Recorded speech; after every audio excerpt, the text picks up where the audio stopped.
Assalomu alaykum do'stlar. Bugungi turk tilidagi darsimizni boshlaymiz. Bugungi turk tili darsimiz mavzusi universitet yemakxonasida, ya'ni universitet oshxonasida mavzusi doirasida bo'ladi. Bu yerda ham ikki kishining suhbati mavjud va buni biz hozir oldin turk tiliga o'qib, keyin tarjima qilib olamiz.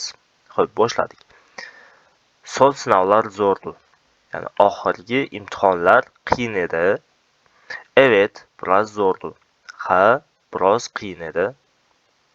Kutubxonada çok çalıştım ama galiba sınavımın sonucu kötü olacak. Yani kutubxonada judayam ko'p ishladim, lekin galiba menimcha deyapti, imtihonimning sonuchi, ya'ni oxiri, yani natijasi kötü olacak, yomon bo'ladi deyapti. Ben kütüphaneye pek gitmiyorum, evde ders çalışıyorum. Çünkü benim için evde çalışmak daha rahat. Men kutubxonaga ko'p bormayman, uyda dars qilaman deyapti. Chunki men uchun uyda ishlash, ya'ni uyda dars qilish qulayroq, ya'ni daha rahat, ya'ni men uchun ancha qulay deb tarjima qilsak bo'ladi. Yemekxonada seni sık görmüyorum, ya'ni oshxonada seni, bu yerda sık tez ko'p ma'nosida ishlatiladi, ya'ni seni oshxonada ko'p ko'rmayman deb aytyapti. Yemekxonada bazen geliyorum, yemekxonaya bazen geliyorum, ya'ni oshxonaga ba'zida kelaman. Evim okula çok yakın, yemek için genellikle eve gidiyorum. Yani uyum o'qishga juda ham yaqin, ya'ni ovqat uchun odatda uyga boraman deyapti. İlk vizeler zordu, ikinci vizeler de zordu, şimdi finaller de zor. Yani bu yerda vize, bu oraliq nazorat, ya'ni universitetda agar o'qiydigan bo'lsangiz, oraliq va yakuniy imtihonlar bo'ladi. Bu oraliqni aytyapti, ya'ni birinchi oraliq qiyin edi, ikkinchi oraliq ham qiyin edi. Hozir esa ya'ni yakuniy ham qiyin deyapti.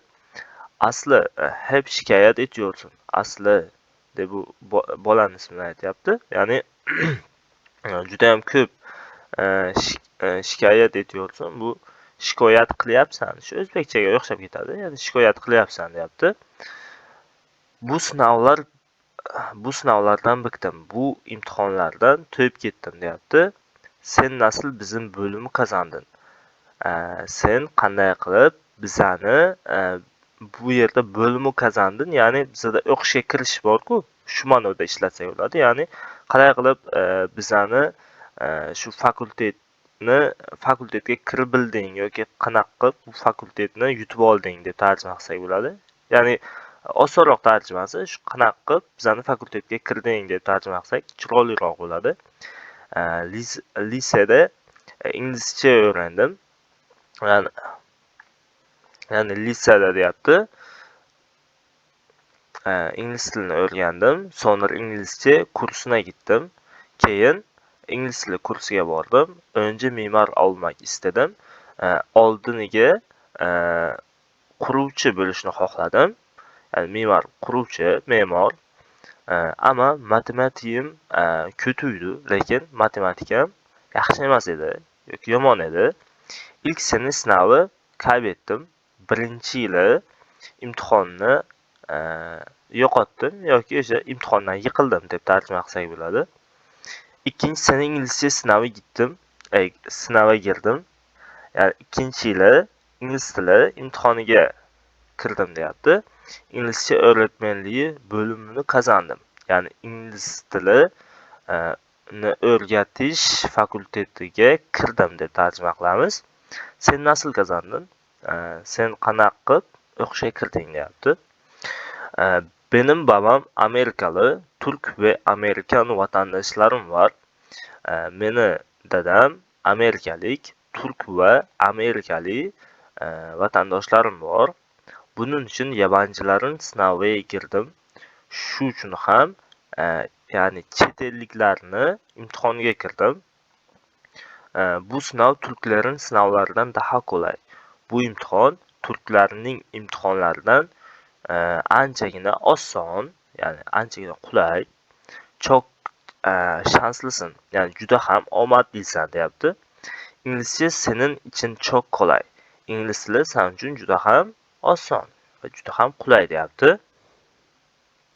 Kolay ama ben İngiliz edebiyatını bilmiyorum. Liseyi İstanbul'da bitirdim. Qulay, lekin men ingliz tili adabiyotini bilmayman. Litseyni İstanbul'da tugatdim deyapti. Amerika'ya gidiyor musun? Yani Amerika'ya borasanmı deyapti. Evet, 2 yılda bir Florida'ya teyzeme gidiyoruz ve tatil yapıyoruz. Ha, 2 yılda bir marta Florida shtatiga boraman. Teyze yani o'sha amba yoki xolani xolamnikka boraman deyapti va ta'til qilamiz deb aytyapti. Shu yerda suhbat tugaydi va endi savollarga javob beramiz. Xo'p, lutfen javob beriniz. Marhamat qilib savollarga javob bering deyapti. Lindsay niçin kutubxonaga gitmiyor? Nima uchun kutubxonaga Lindsay ketmaydi? Xo'sh, bu yerda mana Lindsay'ning gapi. Ben kütüphaneye pek gitmiyorum, evde ders çalışıyorum çünkü benim için evde çalışmak daha rahat. Yani nima uchun ekan? Chunki uni uyda dars qilishi ancha yaxshi ekan. Bu yerda Lindsay için kütüphaneye gitmiyor çünkü onun için evde çalışmak daha rahat deb javob bersak bo'ladi. Lindsay nereye yemek yiyor? Niçin? Xo'p, bu yerda yemekhanede seni görmüyorum diyordu. Yemekhaneye bazen geliyorum. Evim okula çok yakın. Yemek için genellikle eve gidiyorum. Yani oshxonasi, ya'ni oshxonaga ba'zan boraman. Uyim o'qishga juda ham yaqin bo'lgani uchun deyapti. Ovqat uchun odatda uyga boraman deyapti. Bu yerda nereye yemek yiyor deganda Lindsay nereye yemek yiyor. Yani Lindsay qayerda ovqatlanadi? Lindsay evine, genellikle evine yemek yiyor. Yani odatda uyda ovqat yeydi. Niçin? Nima uchun? Chunki evin okula çok yakın deb aytsak bo'ladi. Chunki uyi o'qishga juda ham yaqin. Xo'p, keyingisi. Asli niçin sınavlardan şikayet ediyor? Asli nima uchun imtihonlardan shikoyat qiladi? Asli hep şikayet ediyorsun. Bu sınavlardan bıktım. Sen asli bizim ma'lum yerdan oldinroq darsga qaraymiz.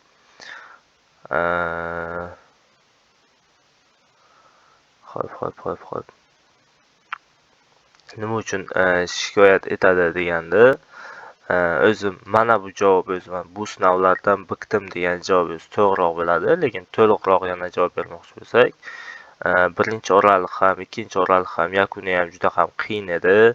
Bu imtihonlardan to'yib ketdim degan javob to'liqroq bo'ladi deb o'ylayman. Yani aslında için sınavlardan şikayet ediyor. Çünkü onun birinci vize ve ikinci vize ve son final sınavları hem çok zor olduğu için ve bir de sınavlardan bittiği için şikayet ediyor. Yani birinchi oraliq, ikkinchi oraliq yakunilar ham qiyin bo'lgani uchun va u imtihonlardan zerikkani uchun shikoyat qiladi deb javob bersak bo'ladi. Asli niçin me'mor olmadi? Asli nima uchun quruvchi bo'lmadi? Xo'p. Lisede İngilizce öğrendim. Sonra İngilizce kursuna gittim. Önce mimar olmak istedim. Ama matematikim kötüydü. Matematiğim kötüydü. Mash javob bizda to'g'ri javob bo'ladi. Ya'ni nima uchun u me'mor bo'lmadi, chunki uni matematikasi yaxshi emas edi. Aslin için mimar olmadı, chunki onun matematiki kötüydü deb javob beramiz. Linsteyn için yabancıların sınavına girdi. Linsteyn nima uchun chet elliklarning imtihoniga kirdi deyapti. Benim babam Amerikalı, Türk ve Amerikan vatandaşlarım var degan javob to'g'ri bo'ladi. Ya'ni uni dadasi Amerikalik, Türk ve Amerikalı vatandoshlari borligi uchun bunun için deyaptiki, shu borligi uchun yabancıların sinoviga girdim deyapti. Yani bu yerda onun Türk ve Amerikalı vatandaşları varlığı için o yabancıların sinoviga girdi deb javob beramiz. Xo'p, B turkumidagi savollarimiz doğrumi, yanlishmi? Bu yerda 3tagina o'zi gapimiz bor ekan. To'g'ri, xatoligini hozir aniqlaymiz. Asli çok mutlu, chunki sinovi iyi geçti. Asli juda ham xursand, chunki imtihoni yaxshi o'tdi deyapti.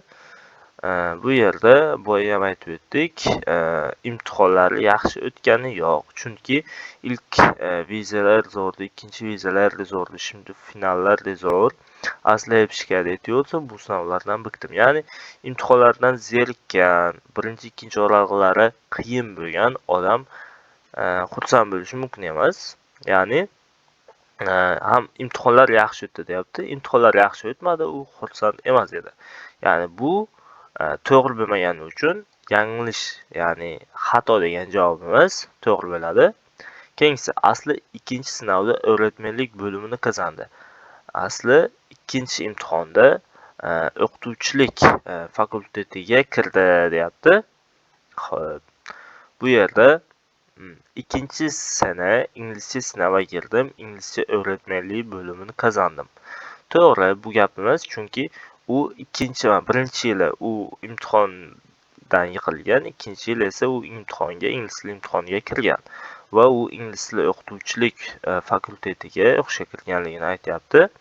Bu yerda ham o'sha gap borligi uchun asli ikkinchi sinov o'rgatmanlik bo'limini qozandi. Bu to'g'ri, ya'ni to'g'ri bo'ladi, chunki matnda u gap bor. Lindsay her yil Amerikaga gidiyor. Lindsay har yili Amerikaga boradi deyapti, lekin eslatsangiz ana yerda aytgandi. Evet, 2 yılda bir Florida'ya teyzeme gidiyoruz ve tatil yapıyoruz. Qanchada bir ekan? 2 yılda bir ekan. Lekin bu yerda her yil, ya'ni har yil deyapti. Ya'ni bu gapimiz to'g'ri bo'lmagani uchun yanlış degan javobimiz to'g'ri bo'ladi. Yanlış degan javobimiz to'g'ri bo'lar ekan. Xo'p, bugun sizlar bilan universitet yemekxonasida, ya'ni universitet oshxonasida mavzu doirasidagi turk tilidagi suhbatimizni o'zbekchaga tarjima qildik. Xo'p, o'ylaymanki foydali bo'ldi bu videomiz ham deb o'ylayman. Xo'p, nasib qilsa keyingi videolarda ko'rishguncha xayr, salomat bo'ling.